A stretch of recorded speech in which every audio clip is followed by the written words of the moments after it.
Hey, good evening, everyone. Let's go ahead and get started.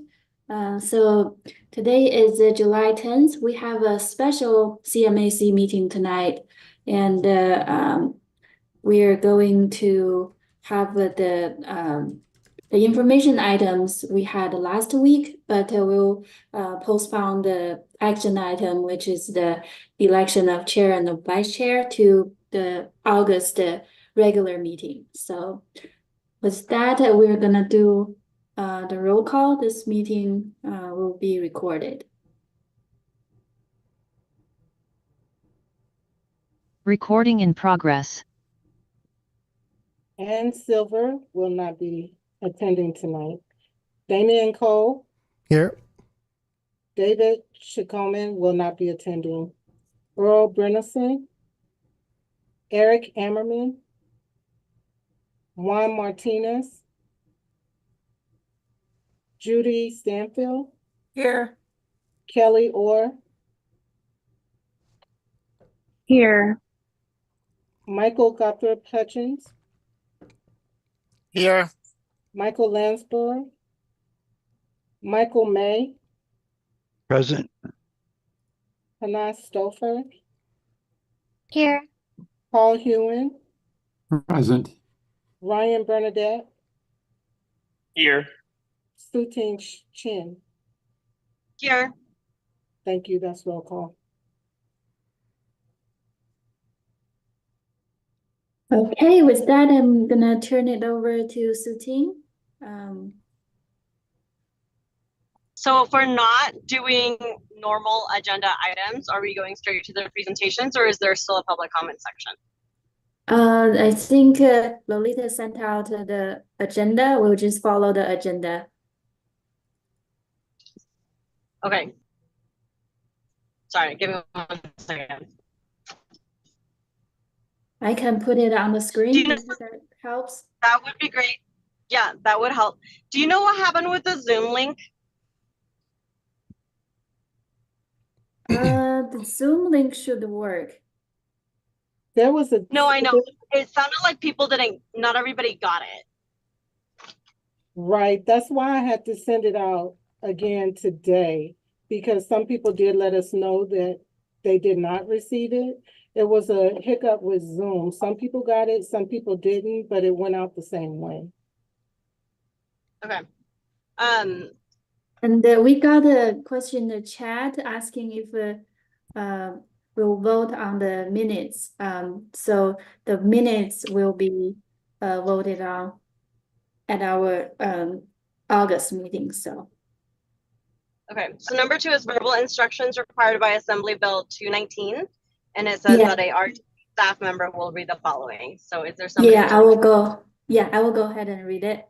So if you're participating via Zoom to provide the public comment during the meeting, please make sure your computer or device has a working microphone. Use the chat feature to submit a request to make a comment. When the time comes to make public comments, you'll be invited to speak.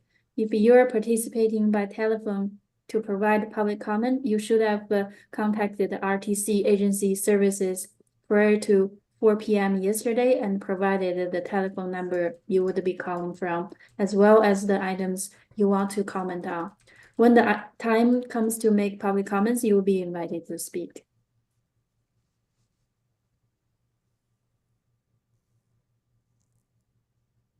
Okay, so moving on to number 3, are there any public comments that you know about?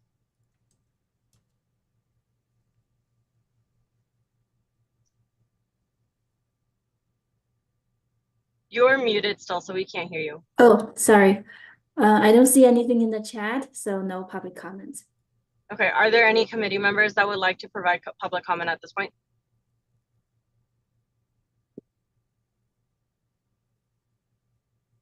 Okay.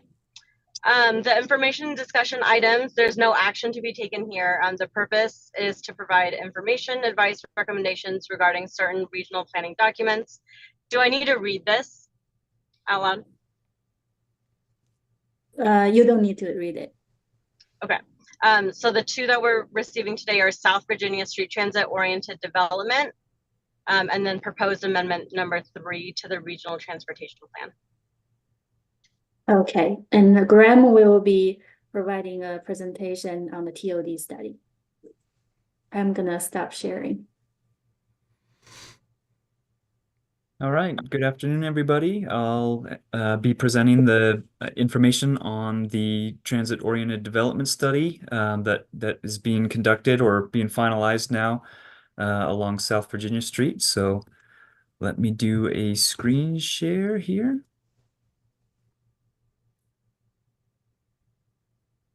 All right, are you all seeing that in presentation mode? Yep. Okay, thank you.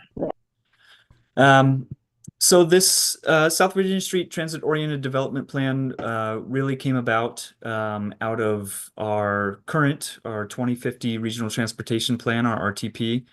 It was identified under the unfunded vision for transit, and we subsequently were successful in getting a federal discretionary grant, a TOD planning study grant, specifically to look into this.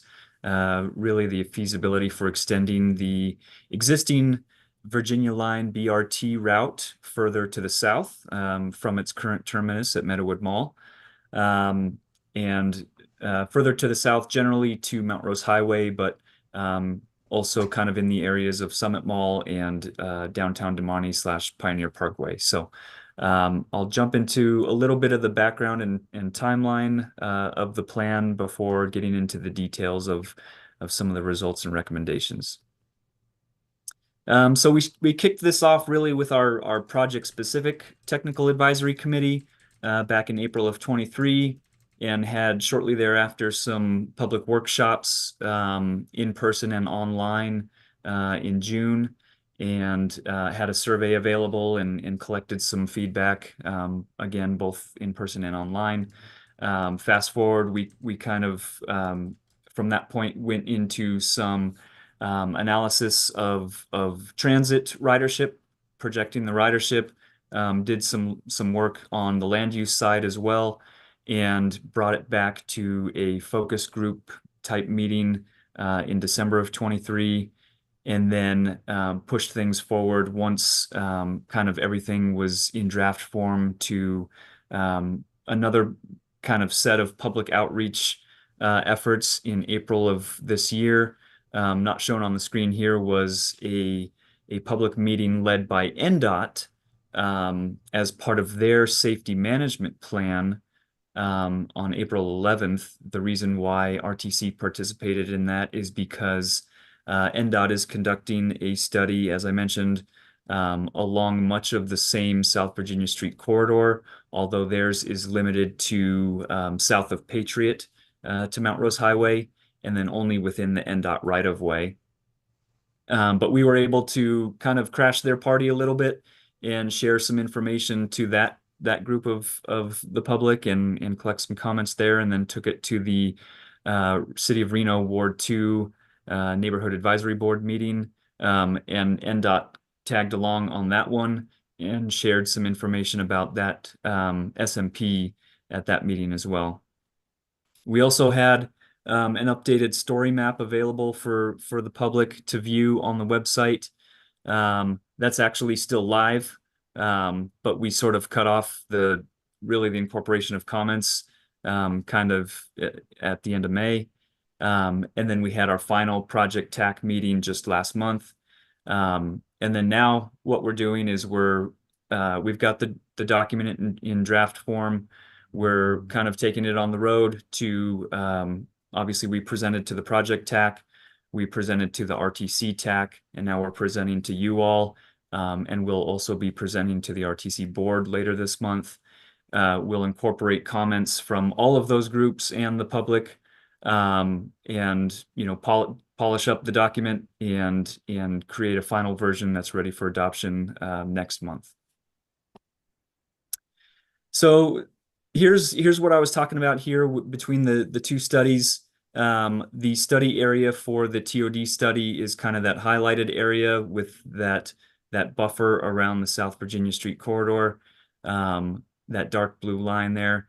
And then the NDOT SMP was, as I mentioned, south of Patriot.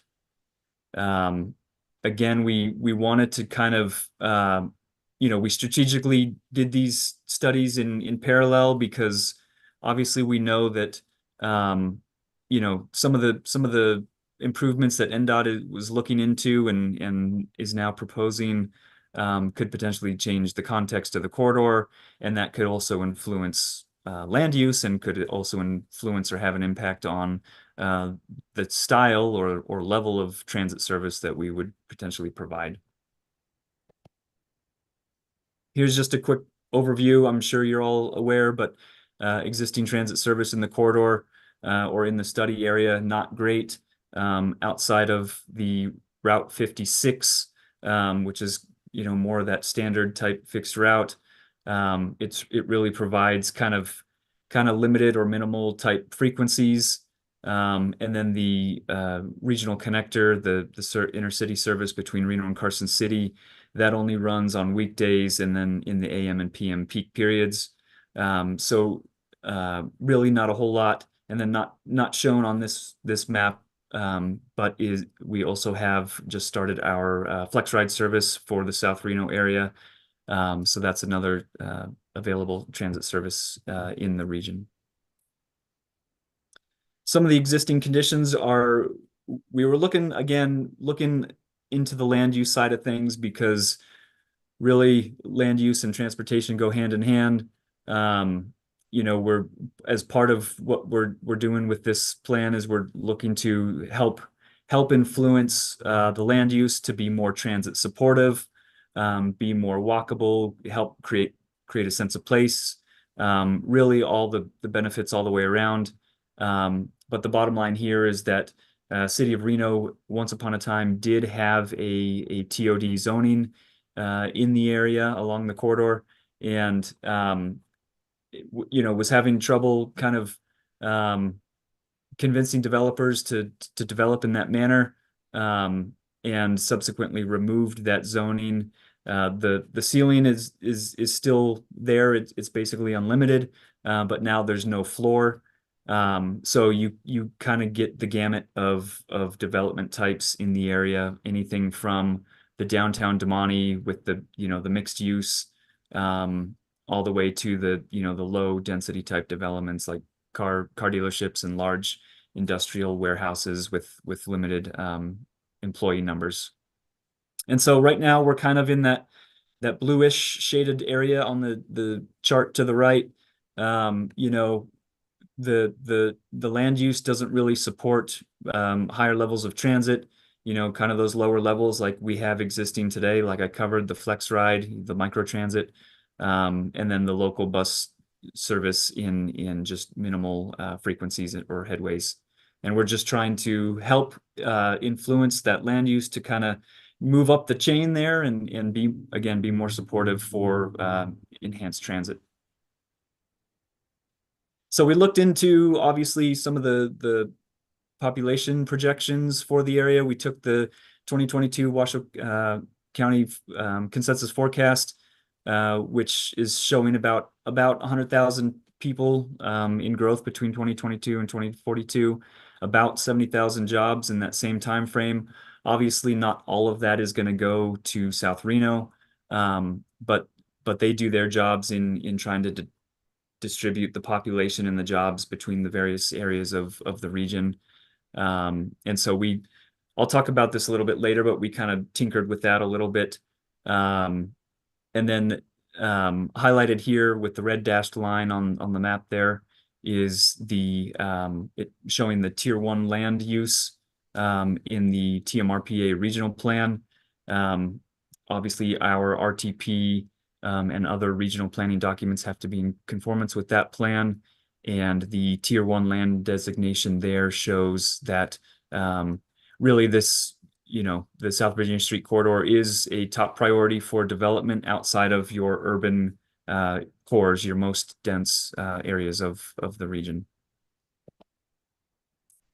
And then the Reimagine Reno master plan also really prioritizes the what they call multimodal hubs, which are really the pockets or areas that they're targeting for higher levels of density and development. You can see there on the map the big blue circle at Meadowood Mall, and then the kind of the community or neighborhood type hubs at South Meadows Parkway, downtown Damani, and then Summit Mall. You've also got within that plan indications that major intersections would be appropriate too. So places like Longley Lane and Damani Ranch Parkway. So we kind of tried to take all of this information, synthesize it, put it into what we would call transit focus areas. You can see there the the dots that are kind of darker or have more activity going on.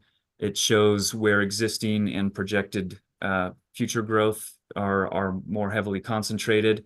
So I didn't mention this earlier, but we looked at an alternate kind of a deviation from South Virginia Street as part of our potential extension, just simply because of what the data was telling us, where vacant land was and where potential future activity was going. Downtown Damani obviously desirable with that mixed use and that higher levels of density compared to relative to the car dealerships that are along South Virginia Street. So you have that spur off of South Virginia Street following Damani Ranch Parkway, and then through the future extension down to that roundabout at Veterans. So these are kind of the potential focus areas where we would look to try to most greatly influence the land use and have that higher levels of development, higher intensity, because those are potential transit station locations or stop locations. And then we put together kind of a summary of some land use tools that could be potentially utilized to help influence some of that development. We've been working closely with the city of Reno all throughout this study, and obviously they play a key role in the land use side of things. So they've been a great partner throughout the development of this plan. And these land use tools are subject to change. We'll be receiving some comments from City of Reno on these, but obviously some of these may be more or less feasible just based on the current conditions that City of Reno is faced with.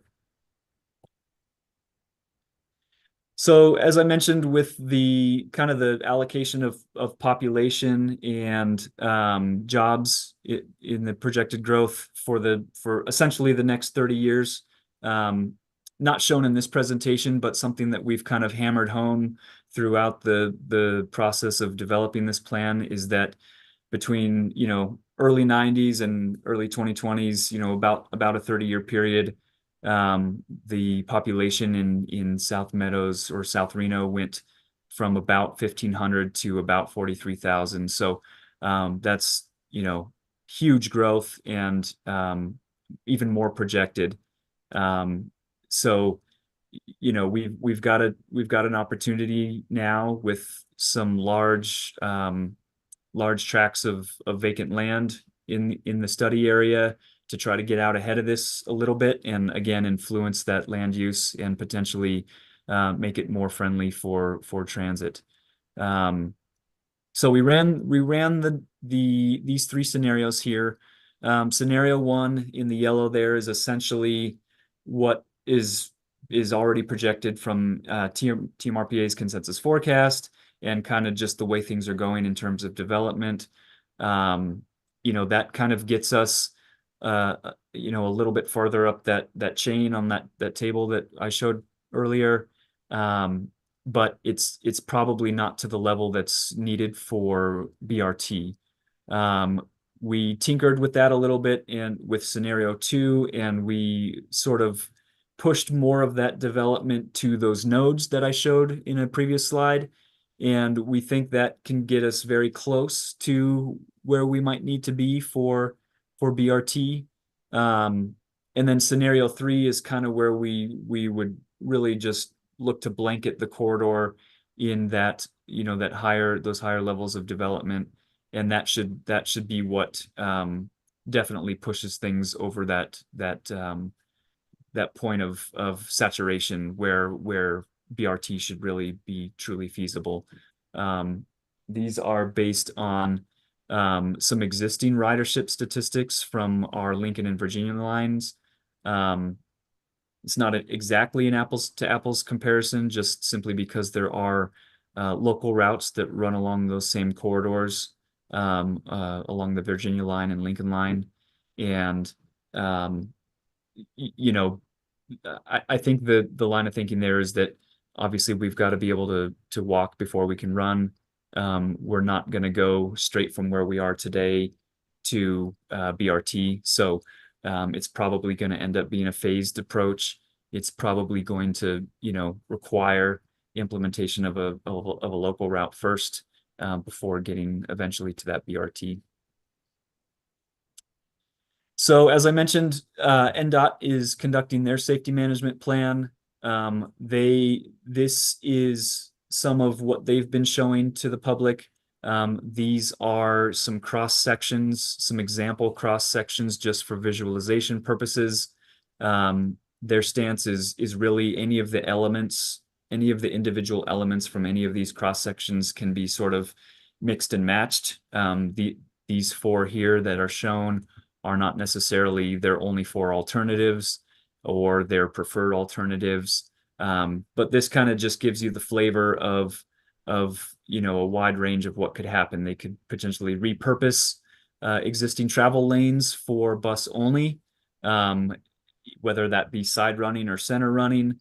They could add multi-use paths along the side, wide buffers, or they could leave it mostly alone, you know, leave all the existing travel lanes intact, but add, you know, pedestrian and bicycle features to the corridor. Currently, there are a lot of gaps in pedestrian and bicycle facilities in the corridor. So these are just some of the options. And, you know, in the short term, they're probably looking at doing some of the quick, easy wins, like improved lighting, improved crosswalks, ADA improvements, things like that. Those types of improvements may not have a big impact or might not move the needle that much on land use, but you know, doing things like repurposing some of these lanes, establishing new speed limits, you know, things like that. Those types of changes that would have to happen more in the long term, if they did happen at all. Those are more likely to change the context of the corridor and may also have an influence on land use, which would then allow transit to come into the corridor and have a better shot of succeeding. And then, so these are some of the high-level recommendations from the plan. Again, just kind of continuing to work with City of Reno on massaging the land use a little bit, the zoning, whatever we can do to help influence developers. On our end of things, we would continue to analyze. Obviously, like I mentioned, we just implemented FlexRide, so we'll be getting some data points from that. You know, that'll help us improve the stops modeling, the transit ridership modeling that we had earlier. There were some limitations with that, just because there's not a whole lot of existing service in the study area. So a lot of that modeling is based on kind of past numbers and trying to project and forecast ahead. So some more data points will help us there. We're also going to be updating our short range transit plan. You might know it as the TOPS plan. That'll be coming here in the next couple of years. So that'll be another opportunity to take a look at transit more generally, the system as a whole. So, and then any potential public-private partnerships that could be made. There are federal discretionary grants out there that encourage that and that award funding for that. And there may be opportunity somewhere down the line to have those types of conversations with developers. So where do we go from here? Kind of as I mentioned, we're going to look to incorporate comments from everybody. We will be sending out the link to everyone in this group so you can access the full plan and appendices. Again, it is a draft. We'll be incorporating comments from everybody, CMAC, TAC, Project TAC, board, the public, and then, like I said, polishing the draft and incorporating those comments into a final that is proposed for adoption in August. So with that, I'll take any questions. Thank you.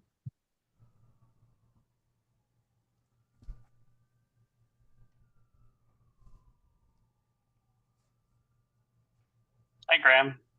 First of all, excellent presentation. I think it seems like your team and Woods Rogers has put a lot of thought into this. And so with that level of competency and that level of research, I have no questions. I think this looks great.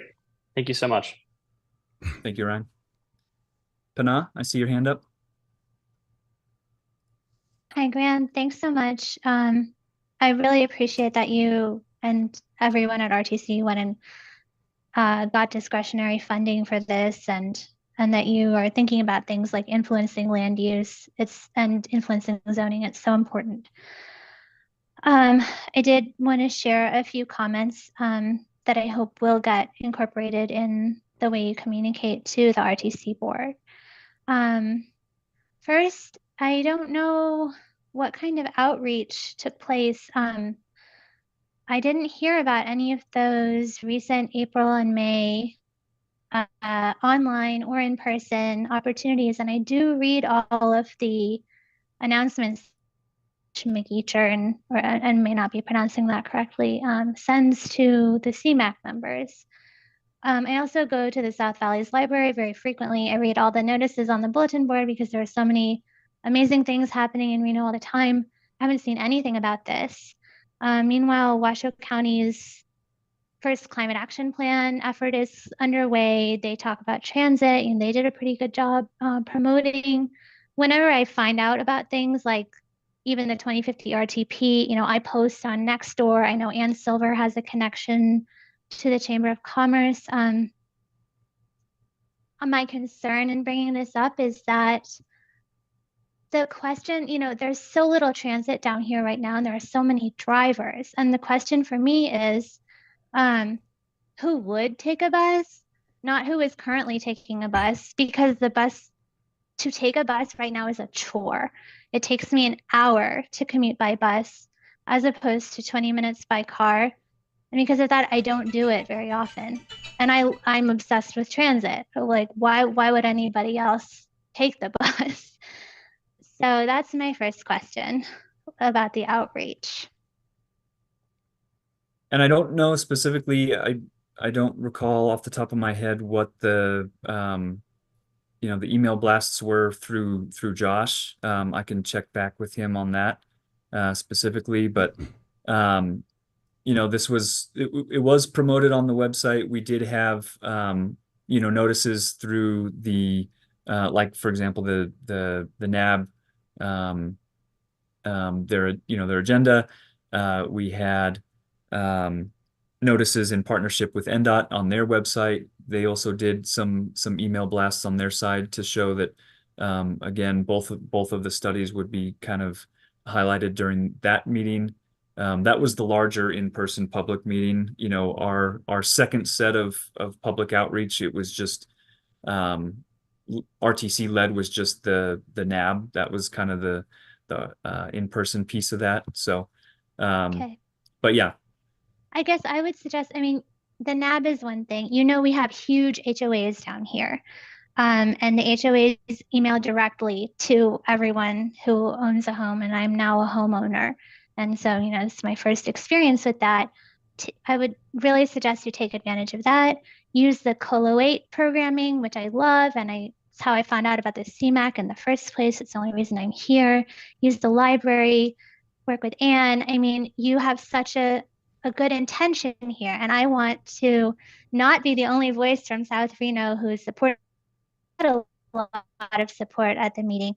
I wasn't there, but I can move on. I saw yeah, in your I don't slide. remember specifically if we did a colo segment for that meeting specifically either. I can double check on that. I do believe we did have that on colo, but I'll double Okay, check. great. Well, that's really good. But yeah, please do use the other avenues as well. Nextdoor is very big.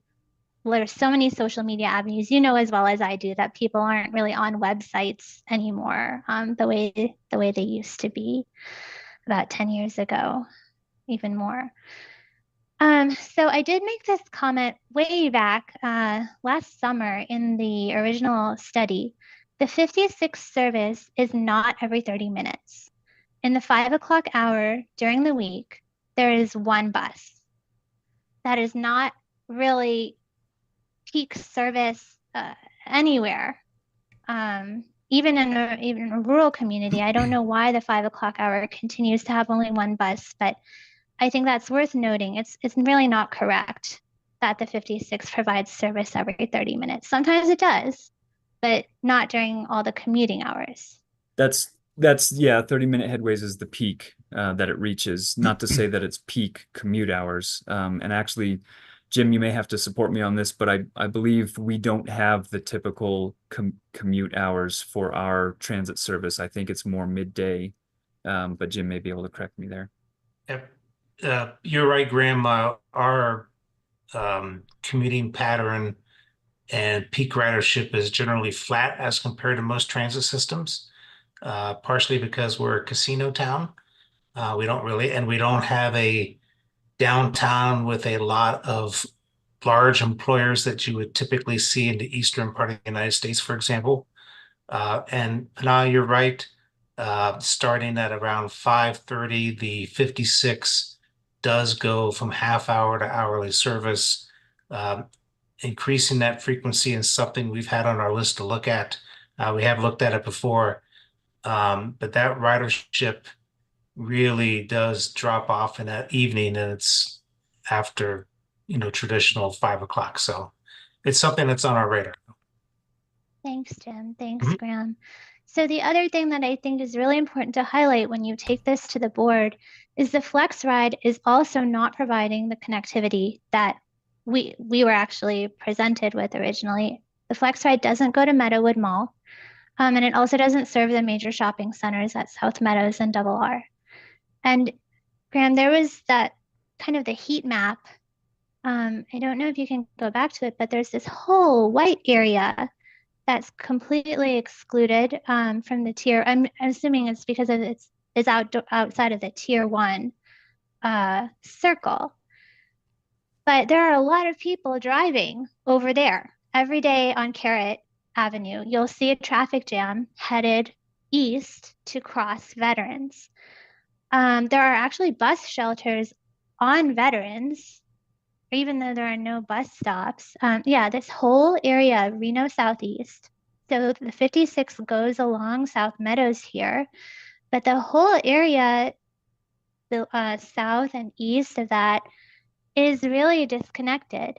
And Alex explained to me that the Flex Ride doesn't serve those shopping centers at South Meadows and Double R because they're on the 56. But how are you supposed to get to the 56? Adding a third segment or a second segment with a Flex Ride is not comparable to driving your car for 2 minutes. Nobody is going to do it. So I think you're doing so much important work here, and I want it presented in the context that the existing service is really lacking, which you've already said, and I know you know that. You don't need to hear it from me. But whatever data points are available represent an extremely low level of service. They don't ask the question, would you ride the bus if it were convenient? They ask, would you ride this service if it took you over an hour to get downtown and multiple connections, which is the current situation.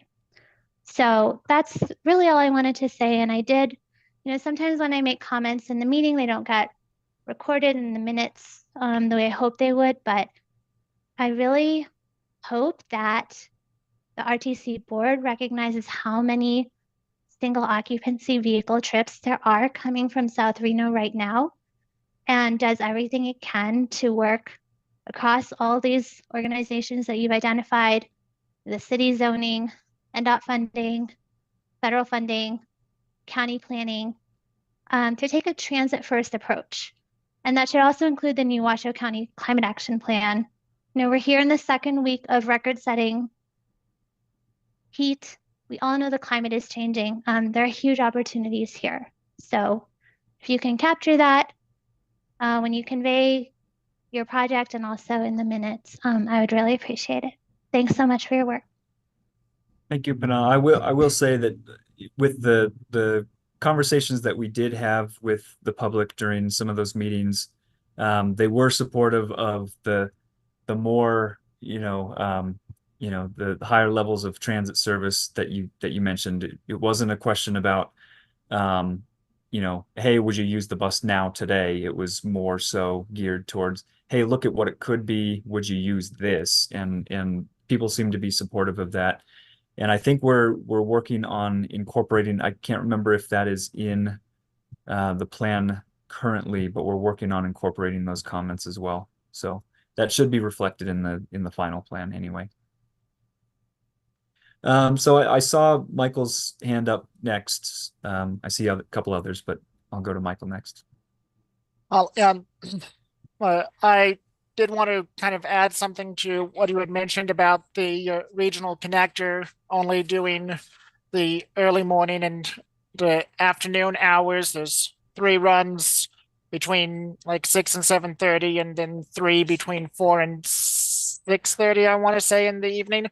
But something that you didn't mention that I think is also really impacting ridership is that route is not part of the rest of RTC's fare structure. You can't use passes on it. It's $5 instead of $2. Where I ride that bus 4 days a week, and there's almost always someone who will want to get on that is surprised that even though they'll be getting off, especially now that FlexRide is expanded to the Summit Mall, within RTC's normal service area, they still have to pay that full fare, even if they're not going all the way to Carson. And I do have to wonder how much that would impact ridership if there was a rule put in place that you could use the standard RTC fare if you're not going all the way to Carson, or if that's or if it's possible to have some service that parallels it, that runs the same route, even if it is just a like rush hour service between Meadowood and the Summit Mall. I know I've a few times had to only go as far as the Summit, and I get it, it's frustrating paying that full intercity fare to take something that's just barely past to where I could get on the 56. So that's probably more of a question for Jim, if that's something that can be implemented, but kind of wanted to throw that out, that since you had mentioned getting more data points, and that's something that could potentially, could potentially implement tomorrow type thing if people were so inclined. Yeah, thank you, Michael. So that was. Otherwise, kind of mirroring what Pana had said earlier. I don't live in that neighborhood anymore, but everything she said is exactly what I saw when I used to live out there. Yeah, thanks, Michael. This This plan in particular didn't go into that level of detail to look at fare structures and things like that. That'll probably be something more appropriate for our short range plan, our TOPS plan. But I don't know if Jim, you have any additional comments or not, but appreciate that, Michael, and we'll take the opportunity probably with the TOPS plan to look more into the fare structuring. Yeah, that's the fare structure is part of the scope of work that's being developed for TOPS. There's some service implications of turning the Carson route from a commuter route to a local route. That impacts our ADA service area, impacts our fleet composition, and impacts the number of vehicles we're allowed to own. So it's not as simple as just saying, okay, the fare structure is the same. So we need to really think through that before we move forward. But that'll also be a part of the TOPS conversation when we have a consultant on board later this year. And I'm taking good notes here, Graham. So keep moving forward. Yeah, I'm trying to switch back and forth between sharing screen and my Word notes here. So, all right, I saw Damien next. Hi, yes. How are you?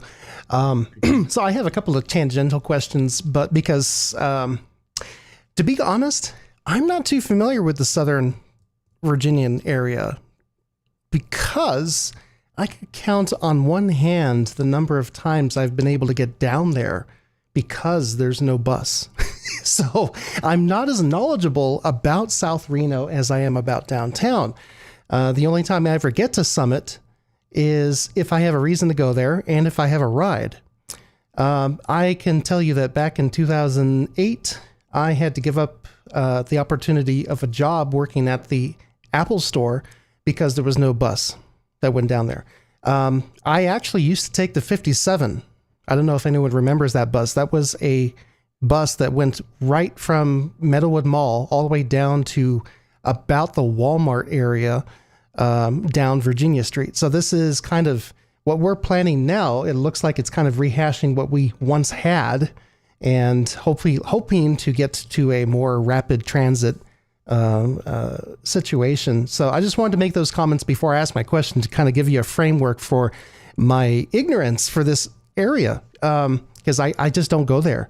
So I wanted to ask, you were talking about how NDOT was looking at this plan in the first place. I wanted to ask, is South Virginia Street in that area considered a state highway? And is that why it's their jurisdiction? Correct. Yep. Okay. South Okay. of Patriot. So they would be the ones that would be planning and creating the road. And I'm guessing RTC's hand in this would be figuring out how to take advantage of the transit situation. I can assume that. So the next question, and we're talking about different agencies. I'm trying to figure out how the agencies are talking to one another. I know that the City Council of Reno has really been looking more into creating the quote missing middle. And I think that would be the ticket for a successful rapid transit of any type to get down to South Reno. As far as I know, there is no real missing, there's no middle quote housing down there. It's pretty much urban sprawl. And that's probably why most people decide to take cars in the first place. So it's like a chicken or the egg thing.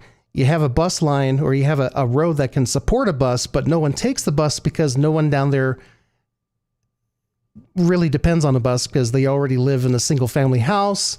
So I'm trying to figure out how this would all come into play. And perhaps maybe someone can tell me, like, has RTC been working with the planning portion of the city of Reno, and what kind of incentive is the city of Reno looking into providing for developers that are looking to make other types of development rather than just the current single family sprawl with homeowners associations? Is that something that they're looking into, and how much of that is playing into the plan that both NDOT and RTC are doing?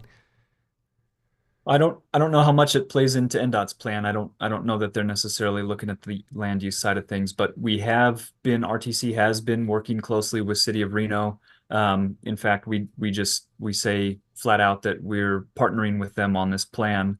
and have been working with their community development department in developing this plan.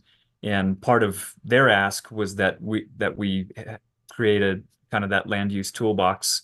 I showed the summary slide of to help them. I mean, their hands might be tied in a lot of situations, so a lot of that might not, just with their limitations on budget and things like that, they might not to be able to just pass out incentives like candy. But there could be some things that could be done.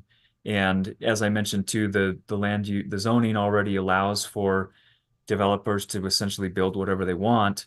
But there's no incentive right now for them to do so. So if there were some things that RTC could do on the public-private partnership side, on the transit side, again, with NDOT potentially changing the context of the corridor, it might not be a silver bullet, but it might be all of these factors kind of wrapped in together that really starts to move the needle little by little.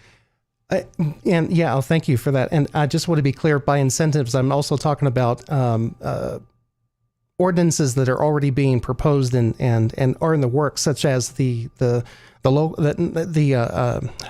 affordable housing. They're restructuring the entire structure and how they're restructuring the structure. That sounds wonderful. They're restructuring themselves to incentivize more affordable housing in the city.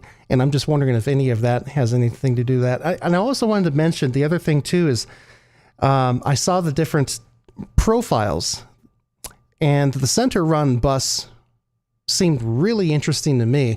With that kind of, and I know you're not NDOT, but perhaps you might happen to know, if they do decide to do a center of the road bus line, which is the most efficient because it does not interact with cars, it allows it to be very speedy. Are they looking into having center of the road bus stops? Is that how it would work? Would people use a crosswalk, or would people have like a overhead walkway to get to it? Or would that if there were center running transit, I'm sure that would have to be done in partnership with RTC, because I don't think NDOT would construct the infrastructure for that without some sort of commitment from RTC to run transit there. And in that case, there would be stations in the center, like your traditional light rail or something like that. See, that's what I'm thinking about, is that right now, RTC is not necessarily taking anything off the table. It would be hard to make that transition from center running to non-center running. We know that. But also the good thing is NDOT is not taking anything off the table right now too. They're actually being a very good partner in this situation, in not limiting our potential on the transit side of things. They're being very accommodating for alternative modes of transportation, at least at this stage. So that's very encouraging to see. Yeah, I wanted to mention, you hit it right on the nail. Center running buses can easily be transitioned into light rail. So if any kind of incentive would be to, in other words, I know it would not be for like another maybe 20 or 30 years, but in the long term, as populations grow, in order to induce a more transit-oriented approach, like what the SVDOT is trying to do, it seems that it would be beneficial to plan the road structure now using buses with a center bus lane, especially if there aren't going to be a lot of stops on the way, because like you said, there's a lot of auto dealerships, there's a lot of open land currently. I have a feeling eventually the auto dealerships are going to have to move, because the price of the land will go up as population goes up, things like that. So they might want to move. But I'm anticipating that if this is a success, if we start getting a more connective route directly from downtown to South Reno, people will use it, if only just for weekend trips, or I don't know how many people would use it for commuting. Like I said, urban sprawl, got to get over that hump. But if more development happens there, so that's what I would recommend is plan in a way that allows the easiest and cheapest adaptation for the road profile, so that way each progressive step in this phase plan would be able to happen rather than having to redesign the complete road over and over again. That's a great point, Damien, and that's exactly what we're trying to do, and that's exactly why NDOT and RTC are partnering now, is to try to plan that future and to not construct something today that will make it very difficult and maybe cost prohibitive for us to do something in the future that is more desirable. And sorry if I was confusing. By a difficult transition, I meant a difficult transition from center running to side running BRT, which is our current operating condition is side running BRT. So sorry about that. And I do remember that there is a plan for around the Atlantis area to Peckham, I believe, or north of, I can't remember exactly where it is, but in Strodeville, they are planning on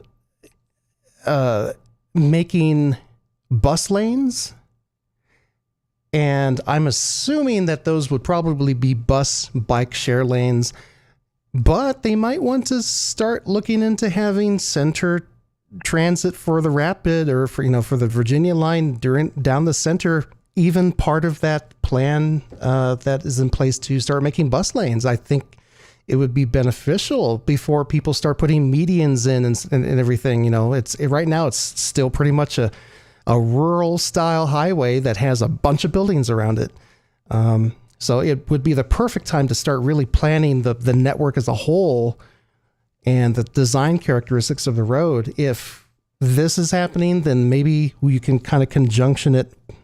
My words are horrible today. You get my point, right? It's like, maybe you can think about it, because I remember a long time ago, there was a plan for light rail even in Midtown.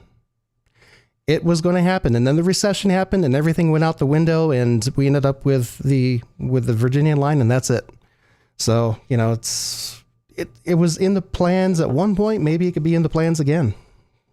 But anyway, thank you very much for your help and your comments. Thanks, Damien. Suting? I just had a question. I was on the website, which has a really nicely done story map, but it also says that feedback is requested or can be provided. I just wanted to make sure I understood how people are meant to give that feedback. Does that go directly to you, Graham, because your email is on there? Or is there a survey? Within what kind of feedback?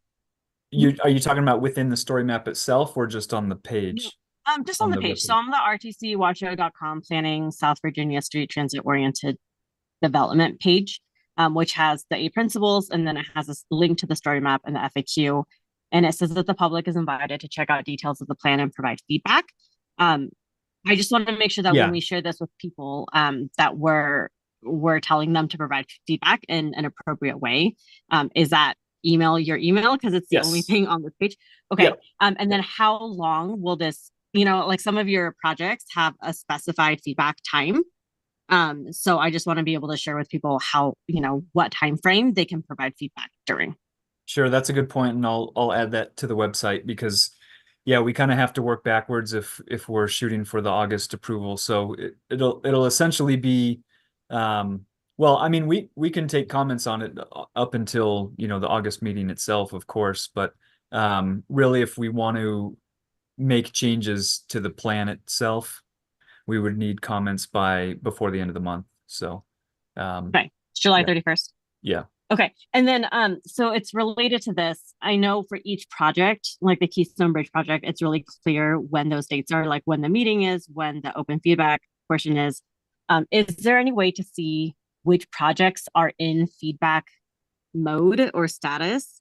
Or do you have to look at each individual project? I was trying to find that on the RTC website. I just think, like, if somebody's going to sit down and devote like an hour to providing feedback on RTC projects, what is the best way for them to know which projects are even available for? I just don't want them to like click on a bunch of things and then have it not be in the right zone for that. Yeah, that's a good point. I don't know that we specifically have a page or link dedicated to a list of every project that's in open comment status.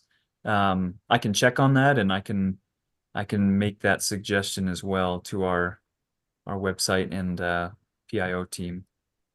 Yeah, or it could be even something that we do during these meetings, right? It's just like when you guys are here and which projects are accepting feedback, just some easy way for people to really find out when those upcoming meetings are.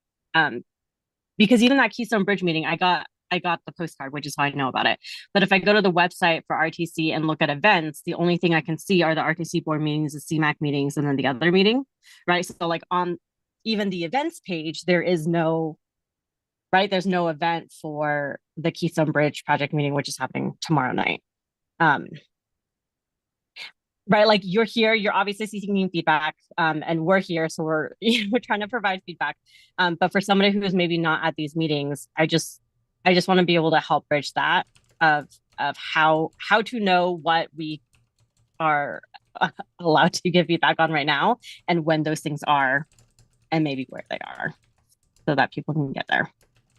No, that's a good point. I'll look into that and make that suggestion as well. Okay, cool. And if it's already somewhere, just please let me know. I dug around and I couldn't find it, but that's really helpful. Yes. The Keystone Bridge meeting is tomorrow at McKinley at 4:30. I think the presentation is 5. The presentation should be available to view online today, was the date that was provided, and then it'll stay open past tomorrow's presentation. I'll send you a link. So yeah, Sue, they're having the open house for the Truckee River Vision Plan tomorrow at City Hall. That also begins at 4:30. So they're having 2 different meetings exactly at the same time. Who's running the River Vision one? City of Reno, and they're all of the consultants that they hired for the ARPA funds. Wow. Yeah. See, I didn't even. Groups. Yeah. I would like to be at both of them, but impossible. Yeah, I'm not complaining to you. I'm just saying it's. Yeah. So.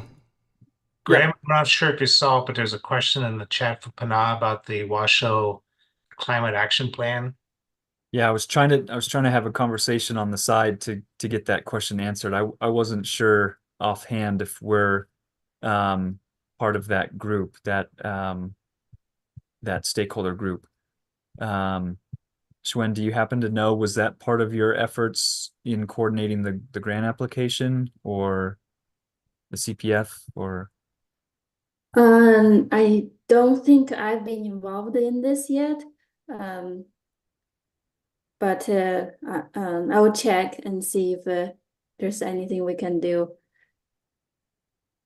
They just finished their outreach process, I think at the end of June.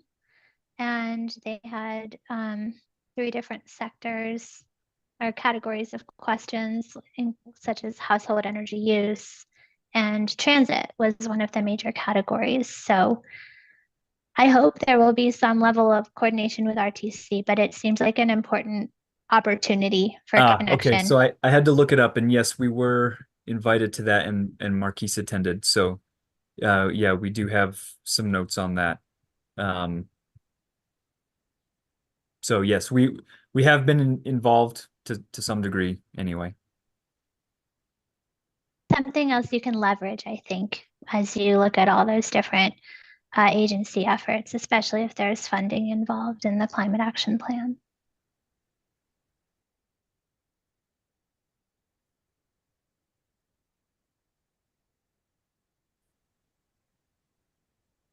All right.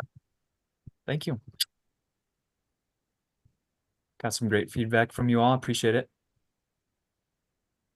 Okay, so I'm gonna go ahead and present item number 2, which is the RTP amendment number 3. I'm gonna go ahead and share my screen. So I'm gonna give a presentation about the RTP amendment number 3. The RTP is the first step of the planning process, is the long-range minimum 20-year outlook. And our current RTP, the 2050 RTP, was adopted in March of 2021. We had 2 amendments previously completed in January of 2023 and 2024. And we're also working on a full update right now aiming for adoption in March of 2025. So amendments are necessary for adding new capacity projects or change the project's schedule for existing projects. So the amended project this time is the I-80 East widening project. You heard a presentation last month about the environmental and the design phase of this project. This amendment is to change the project construction completion from the 2040 to 2050 timeframe to 2030 to 2040 timeframe. The scope of the project stayed the same. So because a portion of this project is within the hydrographic basin, air quality conformity analysis is required. So we have done an air quality conformity analysis, and the interagency air quality consultation group met on 18th of last month and reviewed the analysis and approved the report and analysis. So the proposed amendment requires RTC board, state and federal approvals. The public comment period started on Wednesday, June 26th, and will end on Tuesday, July 16th. So we advertised the public comment period through various media outlets, including Spanish language media, and also reviewed this with the CMAC and the TAC. A public hearing will be held by the RTC board on Friday, July 19th, 2024. So that's a brief presentation about the amendment, and I'm happy to answer any questions. Can you switch back to the page with the dates, please? Thank you.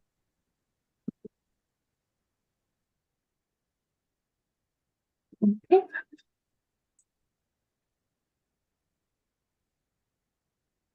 Any questions or comments? Sure. So who recommended this amendment change? This is NDOT project, so they recommend. NDOT project. Okay. Correct. Okay. Yeah. Thank you.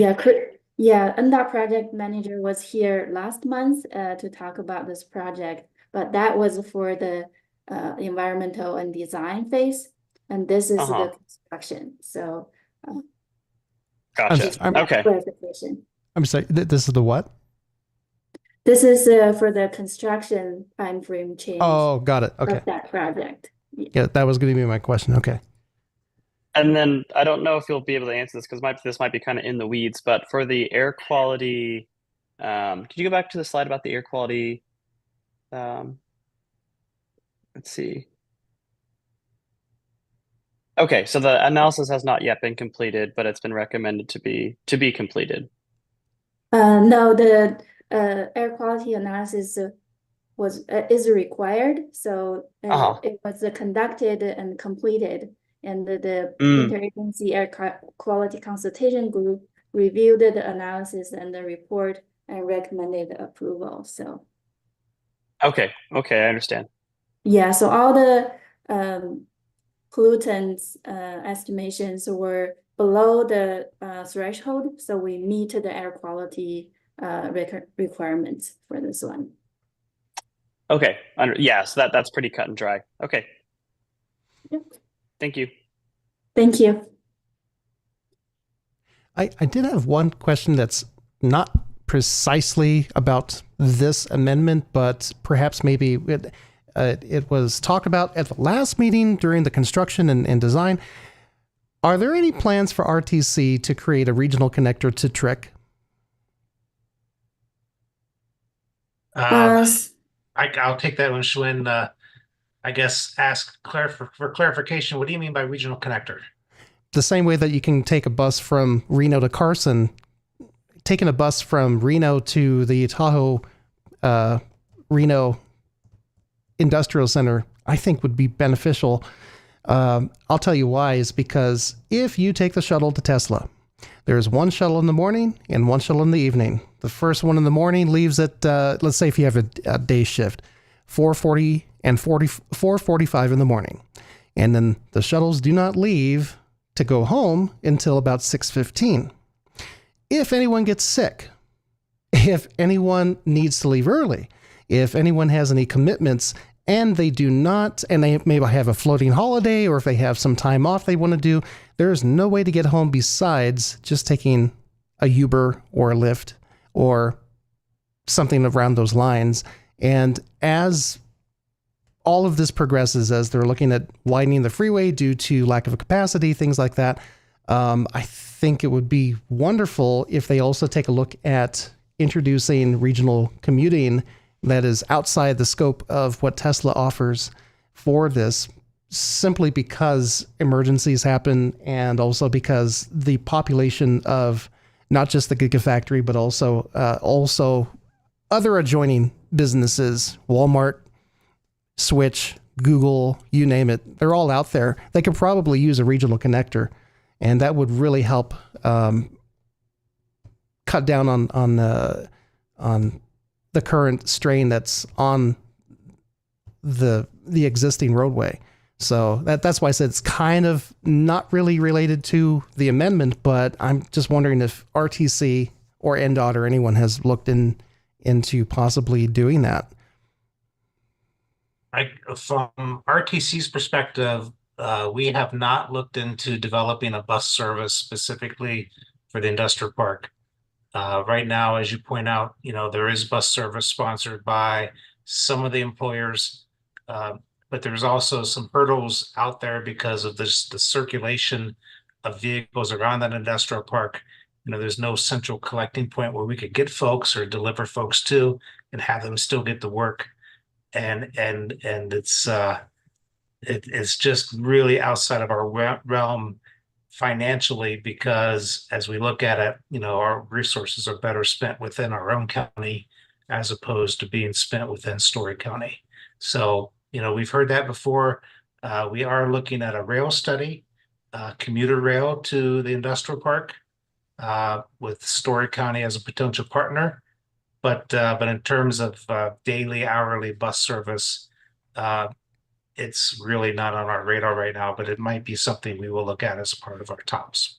And yeah, I could see that being an issue, is that private property, if you don't have a way to get off of private property, what normally happens now is security escorts you out of the Gigafactory in their Jeep. Whenever you get fired, things like that, for instance. But I could see some central points being created, especially around where the hotel that's being constructed is being, that could be, and then there could be some small shuttles. In other words, the same problem that would happen, as you say, with the bus could also be a problem with light rail or with heavy rail, because the closest railroad place is next to the freeway, and that has a much lower elevation than, I think it's like a 3% grade that they would have to get over just to get over to the Gigafactory. So there would have to be some complete restructuring of the topography. You get what I'm saying? There would have to be some kind of centralized location for pickup and drop off that would benefit everyone there, not just Tesla, but the other businesses. So that would have to be something, and yet perhaps maybe when the light rail thing is discussed with Story County, perhaps maybe they can provide a local bus service over there. Just throwing some ideas out there, like a local connector once people get off of the train. Jim, Yeah, I I'd just just wanted like to. Oh, sorry, Sue. Yeah, sorry. Yeah, I just kind of want to reiterate what Damien said. I worked at the Panasonic Gigafactory for 4 years, and I would take the shuttle every single day, and Monday through Friday. So it would leave at 7:15 a.m. and it would get back at about 5:30 at the Nugget in Sparks. And really that was great, and I'm happy that Panasonic provided that transportation option for me, because I saved a lot on fuel and sleep. But of course, as Damien pointed out, I remember this particular time when I had food poisoning and I got to work and I didn't know I had food poisoning. And about midday, I needed to go home and I needed to rest. And there was no way to leave that factory once you've arrived on public transit. You could call an Uber, but it'll be $60 to $70. And so luckily I had a friend that was able to pick me up. But I think that having a public facing transit option that's not just directly sponsored by the companies there, hopefully working with the transit that's sponsored by them. But yeah, there's just, it's a little bit tough. It's a little bit of a transit prison. Once you get in, it's harder to get out. That's a good way of putting And it. so I really also appreciate, Jim, you continuing to championing a possible rail project through that area, because I think a lot of people can improve by that. And I just also wanted to say, I've personally lost coworkers at Panasonic who died on I-80 commuting to work. Yeah. So have I. Well, not Panasonic, Yeah. but yeah. Yeah. There's 6,000 people there, but we're a pretty good community. We know each other. Yeah. Yeah. And, everybody gets off of work exhausted. And they all want to get home. So people make mistakes. So thank you. Yep. I hear you.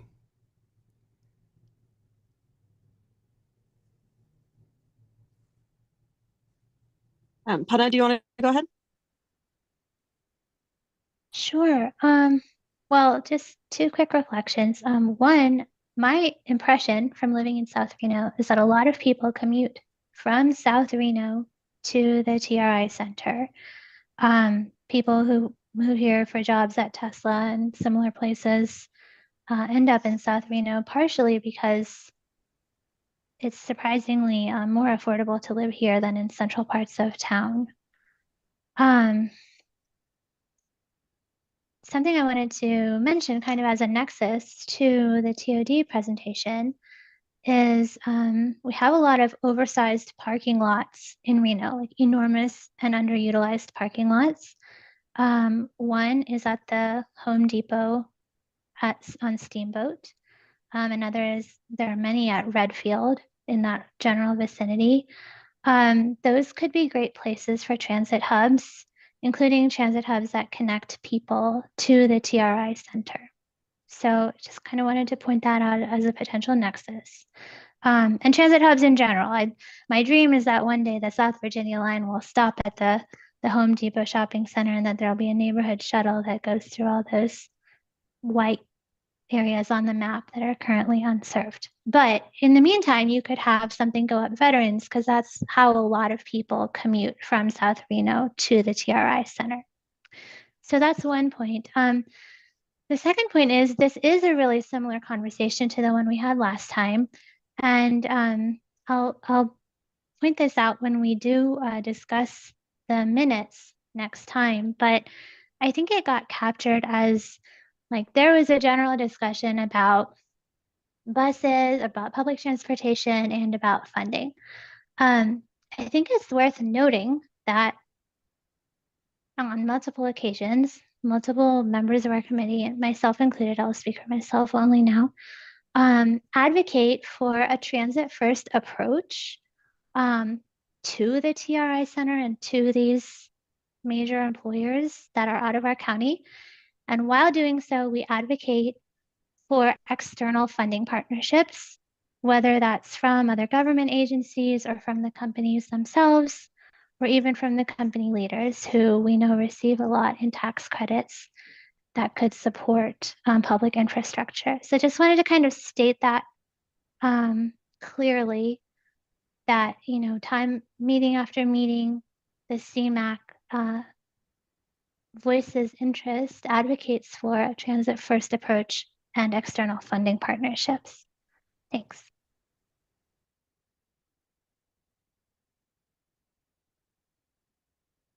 Jim, I just wanted to clarify. I know you mentioned that it's Story County out there. But would you say that majority of people who are traveling out there to work live in Washoe County, or at least a good enough number.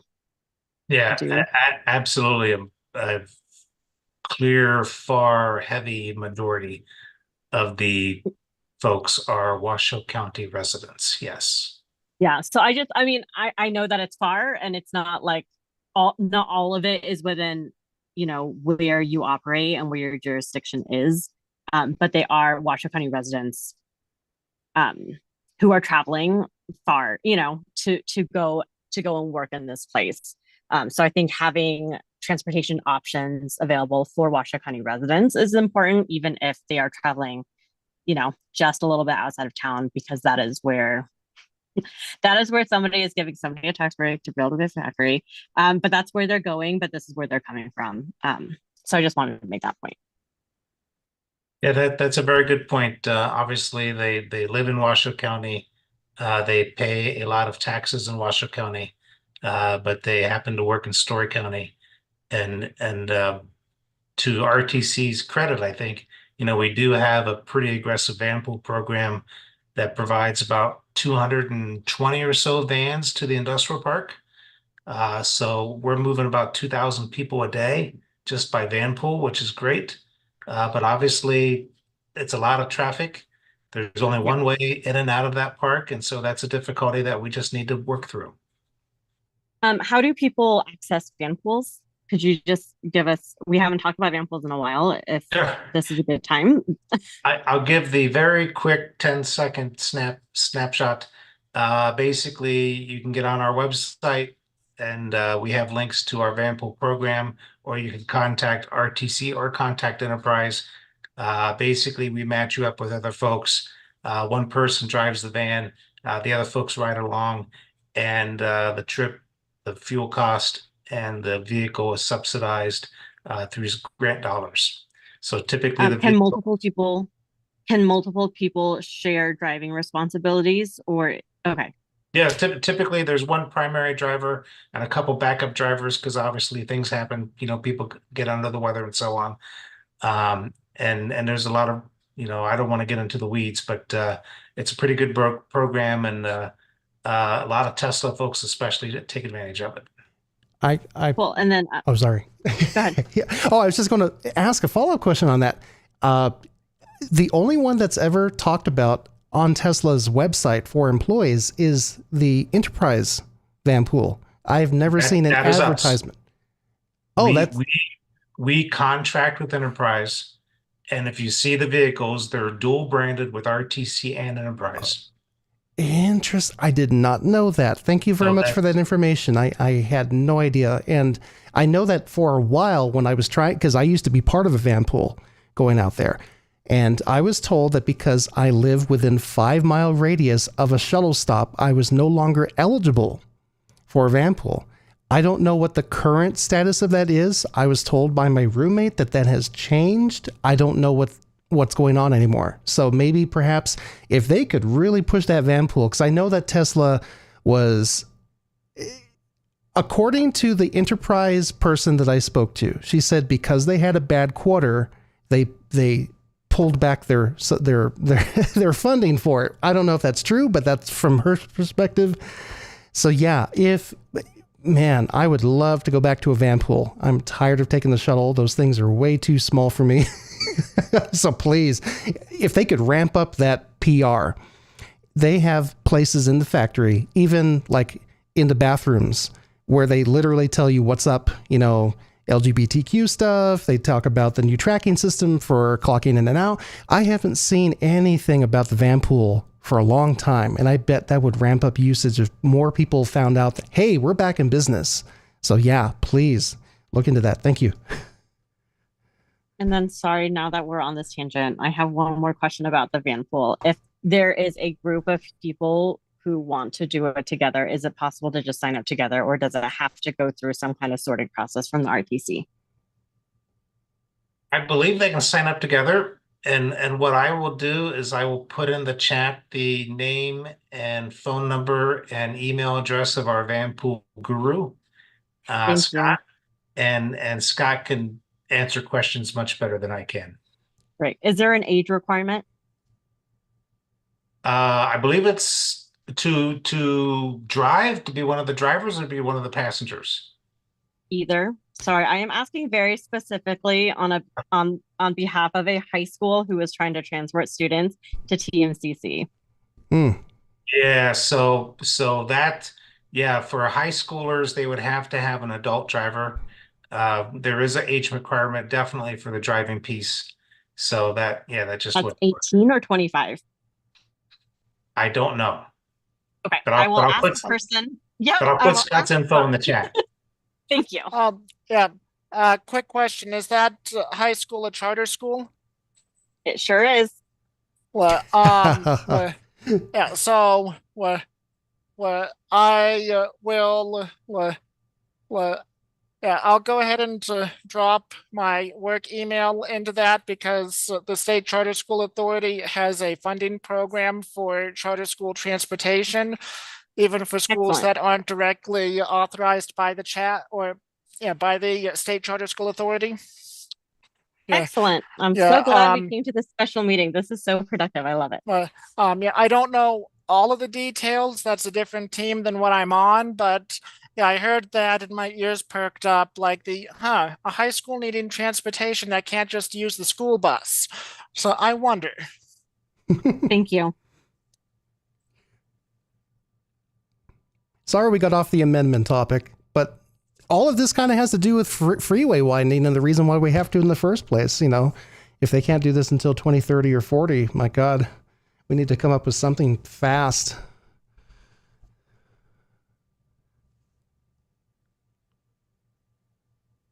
Are there any other questions about any of the presentations that we've received today? This is definitely vamping, so I get back to my agenda so I can look at the next item. I claim responsibility.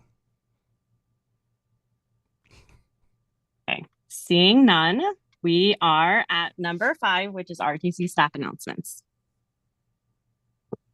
Jim, would you like to give some information about the Free Transit Day for the ADA anniversary? Sure. Happy to. We are doing free transit on, it is July, help me out, when July 27th?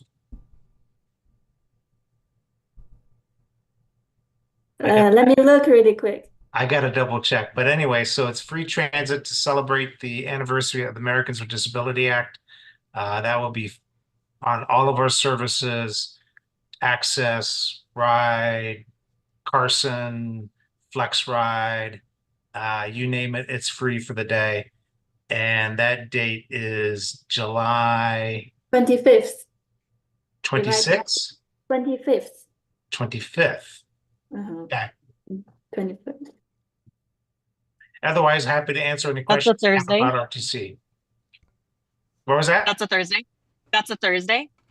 Yes, yeah, and we picked that day because that's the actual anniversary date.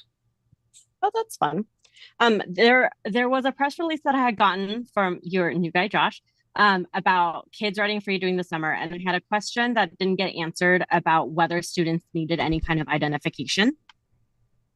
So we basically handle it the same way that we handle senior citizens. Whereas if a person boards and they are obviously of student age, we won't ask them for an ID.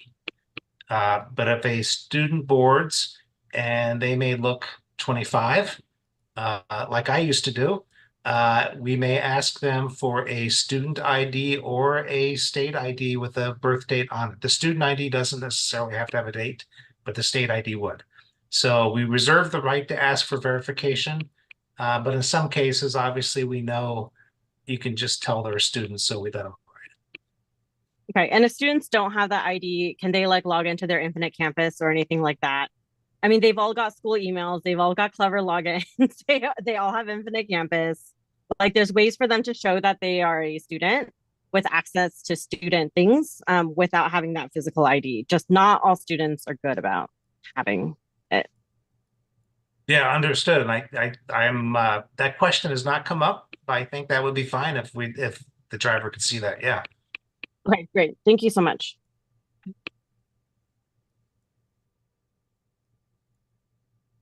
And Are there I any would other? also, I also like to mention that we reached out to the Tahoe Pyramid Trail organization, and they will have a presentation next month in August to give us an overview of the trail to the trail center. So.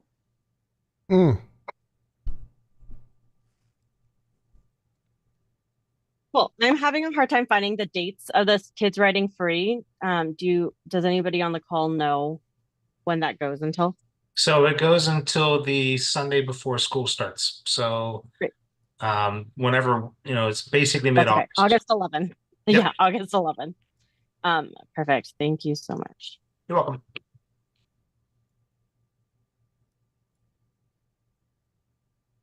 Are there any other staff announcements at this time? No, that's all I have. Okay. So then we have another section for public comment. I don't see any requests in the chat, so no public comments. Oh, Dora just raised a hand. Let me go ahead and allow her to talk. Hi, can you guys hear me now? Yes. Hi, good afternoon or good evening, y'all. This is Dora Martinez for Dorcas. I just want to say thank you, James, for making that day free for all. It is officially the 26th on July for the ADA, but I think the 25th would work because that's when all the offices are open and people with disability could utilize and take advantage of that. But to do their appointments and stuff and what they need to do. So I appreciate you and your compassion and the proposal that you are doing, and also just for the free school age people. I just want you all to be aware that there are students who are on the IEP, individual education plan, and they are still in school even though they're 22. So if that, for IDD individual or a person with a developmental disability, so if they are 22 and they do have a Washoe County K-12 ID, student ID, please, James, have your bus drivers be aware that they are student and it's legit, just so they are aware, because I assisted one of the person with an IEP who is 22 and 504, right? So they are student in that capacity, so they are aware and they're not, cheating the system. So that this is just for your FYI, and thank you so much. Yeah, just thank you, Dora. Just one correction. The anniversary date is July 26th, which is a Friday, and that is the day we'll be providing the free rides. So okay, so it won't be the 25th? It is not the 25th, it is the 26th. Darn it. I should have just kept my mouth shut. But thank you, James. Have a great week.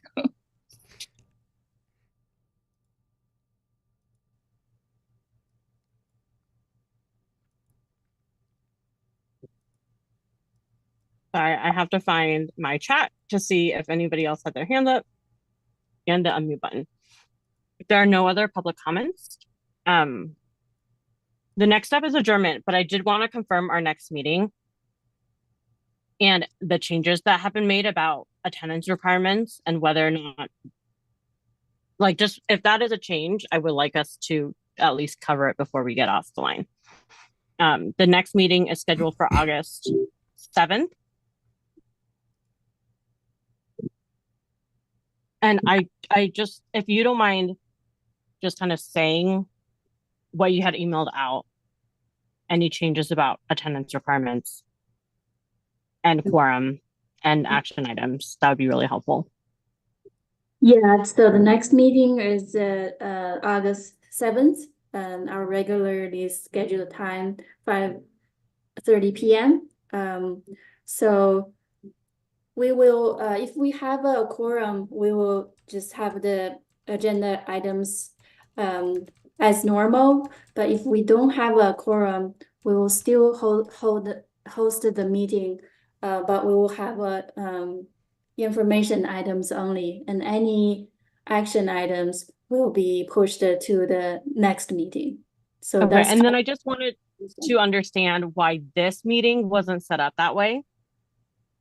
so this meeting, when we had it last week, it was because of the holiday. So we rescheduled it to a day early, and a lot of people didn't get a chance to attend.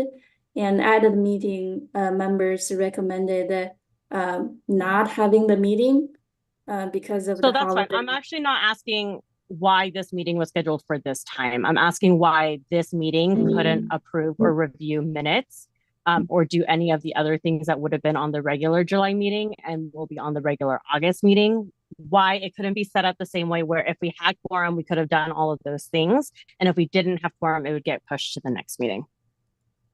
Yeah, there's some confusion about what the expectations should be. And because of the holiday rescheduling, we decided to have this meeting rescheduled to have a special meeting, because we do need to hear the feedback and input from the members, especially for those two items that will go to the board in the July board meeting. So that's kind of the reason.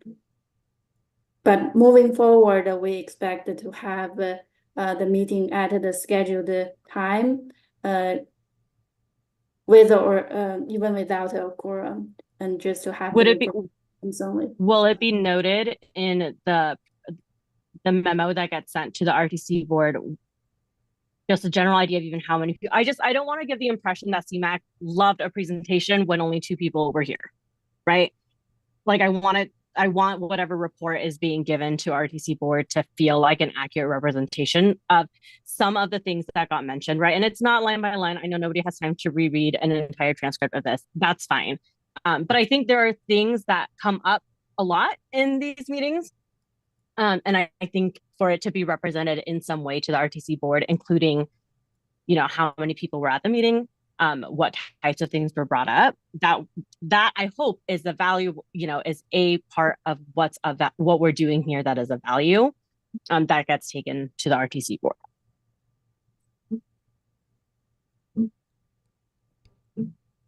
Can I ask a quick question about that, Sue? You said that there was attendance requirement changes. Is this what you were referring to? Or? This is what I'm talking about, and it's not really attendance requirement. I mean, the attendance requirement is come to as many meetings as you can. It's that we don't cancel meetings for lack of quorum. Okay. And that was emailed out, but I know that there were some issues with emails and there were some issues with the Zoom thing. And while we have everybody here, I wanted to just kind of verbalize what had already gotten sent out. And the way I understand it is, in the future, we will hold meetings with or without a quorum. We don't vote on approving minutes, and we don't do things like vote on a chair. We don't take action on the things that require action, which receiving projects is not. Receiving presentations is not an actionable item. So that if there is a quorum, we do things like approve the minutes, vote on the people, do other things that require action. And if there is not a quorum, those actionable items get pushed to the next meeting when there is a quorum. Yeah, I get that part. And I'm not offering. So the attendance requirement, that is just, I misspoke, and that's not really what I mean. And I think we discussed all the parts I meant to address. So unless there is a different, I get all of that. My concern really is about the fact that this is part of the public process, and I understand that things come up. Like for instance, next week or next month for the 7th, I'll be working. So unless something happens, I won't be able to attend. It's a 50-50 chance depending on the month, right? So yes, but I am concerned about the fact that we do have how many spots available for CMAC, and I think it's like 35 members total. If we don't have a quorum, that's a pretty small amount of people there. And if this is all for information and feedback in the first place, I kind of am concerned about the fact that RTC will be holding these meetings and not much will come from them, and that will kind of weaken the entire thing in the first place. And that's what I thought what having a quorum was supposed to be for, is to make sure that there's actual public attendance and committee attendance. So I don't know, was that decision made by us to not have a quorum anymore, or was that just RTC? That is an RTC decision. Okay. And I'll just to me speak that to seems that. that seems like an actionable item to me. I mean, that seems like something that the committee itself should vote on. But that's just my take on it. Sure, and I'll give my 2 cents too. I think I understand that the RTC, also depends on, this only meets once a month, and they have, their own deadlines to meet, and so I understand that they don't want to have to delay their projects because we failed to appear for a quorum. So I do think that it's important that we move forward with these meetings. But to your point, I think we do have open positions on the CMAC. I don't think it's full. And so I think we should try and make sure that we do fill all the open positions on the CMAC to lift those numbers. Yeah, And we I also have confirmed the currently, trend. Go ahead. we currently have 2 open positions. So we're working on the recruitment process right now. And once that's done, we're gonna go ahead and recruit. We have a total of 17 positions. Right now we have 15, and the quorum is 8 members right now. So Yeah, and one of the ways to kind of bridge the gap of how many people are here for presentations if we don't have quorum is that Shrin said that this meeting is being recorded and then will be shared. So anybody who missed this meeting who wanted to see those presentations will be able to see them. I guess I just want to follow up. If those people have questions, should they contact the people who made the presentations with any questions? yeah, definitely. Anytime Okay. if you have any comments or questions you want the project managers to know, feel free to reach out to me or the project managers if you have their contact. But I can definitely connect you with the project managers. And also, Yeah, and I wanted to confirm that when you say that the meeting is being recorded, that it includes the slides, because the slides are a pretty crucial part of the presentation. yeah, we can share the slide as well. But And like if it's you going to be have the a- recording. It's going to be the recording with the visuals, with the speaking, with the chat. Because when you download that from Zoom, you get all of those things. Correct. Okay. And if you missed the meeting and would like to still have your comments heard by our board is open to the public. You're welcome to make public comments at our board meetings regarding these items at our anytime. So I would like to reiterate my stressing for wanting to try to maximize public exposure of these meetings as much as possible. I know it's tough because so many people are doing so many things during different parts of the week and month and stuff like that, but I would love to see more members of the public just attending and watching and making public comments if they have any. That's just my take on this, yeah.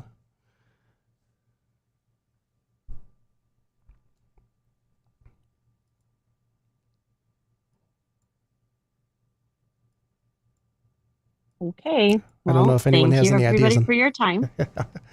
I don't think that's an actionable thing right now. I think the fact that we'll have recordings is better than we've had before. And I think when we share out those recordings, how and when will those recordings be made available, Shrin? Correct me if I'm wrong, Lolita, but we typically do not send out the recordings unless you request, and we will have a detailed.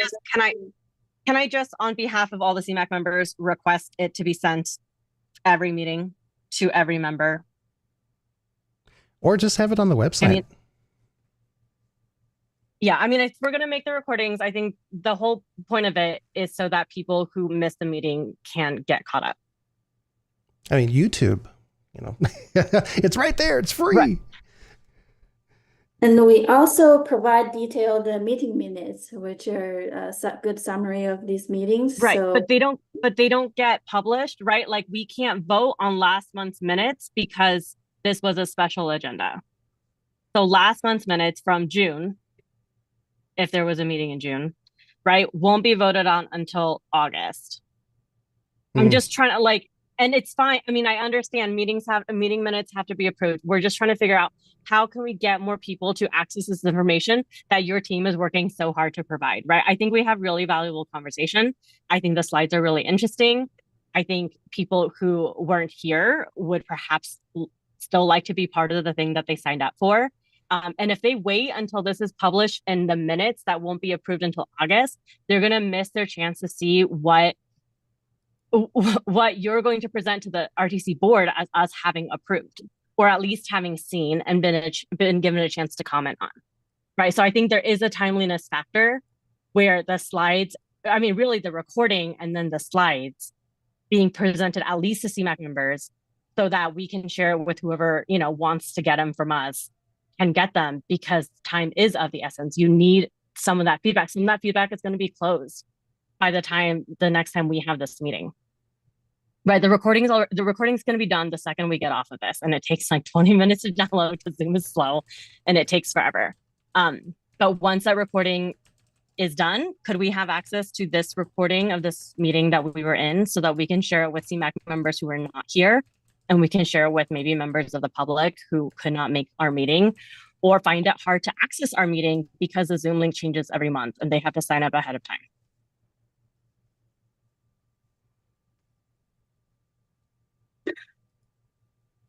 yeah, I will take these recommendations to our leadership and see what's the best way of providing the information. I don't know if we're in a position to send the recording to everyone. Some of them may not need the recording. I don't want to, if anyone makes a request, I think we are okay to provide the recording. So can I ask for clarification on that, Juan? When you say send it, obviously you don't mean my email. You probably mean give people a link to where they can download it, right? So that shouldn't really be any more trouble than sending out the next meeting's agenda. Just throwing that out there is part of fact. It's an extra step, which, like I said, if we just stream this on YouTube, it automatically records, it instantly posts, it's free. We used to do it. Let's just go back to that. I will ask for directions and get back to everyone on that. Thanks. Thank you. Okay, and then there was a comment in the chat. Could we just get the slides in the meantime?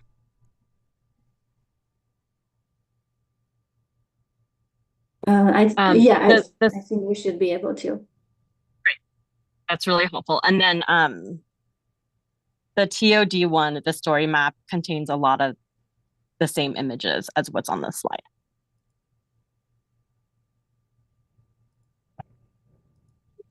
Okay. I don't see any hands raised, and I think we've cleared the chat. Did we miss anybody or anything? Excellent. Could we expect the webinar invite to come a little earlier?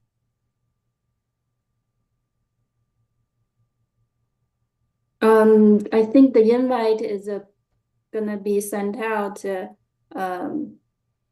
3 business days in advance. Lolita, is that the policy we have? Yes, that's usually the policy, and that's how we send it out. Again, this time something happened with Zoom and there was a delay and it was sent out twice. But my apologies if it got to you late.